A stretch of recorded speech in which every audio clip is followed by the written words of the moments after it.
Ils sont régulièrement partagés entre leurs cahiers et leurs téléphones portables. Aux heures de pause comme lors des cours, ces apprenants s'échangent des messages avec un orthographe non conventionnel.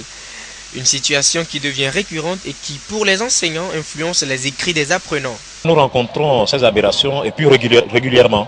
Vous allez trouver des mots du genre nuit avec N plus 8, jusqu'à par exemple avec K. Donc nous rencontrons ça et puis comme surtout nous c'est le français, quand nous voyons ça et nous voyons que ça a un impact disons regrettable sur la grammaire, l'orthographe, tout, bon, nous sanctionnons aussi en conséquence, sinon c'est régulier comme erreur. L'habitude étant une seconde nature, à force d'adopter cette pratique, ces élèves n'arrivent pas souvent à mettre une différence entre les mots conventionnels et ceux qu'ils créent dans leurs messages.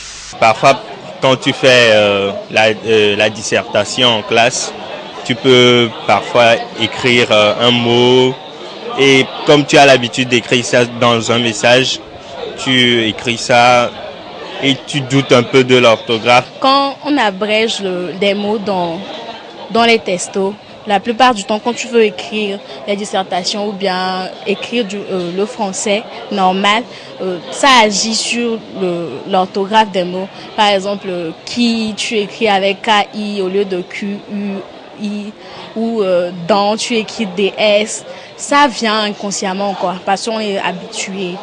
Une grande partie d'apprenants seraient adeptes de cette pratique et on se demande si la langue de Molière ne serait pas en extinction.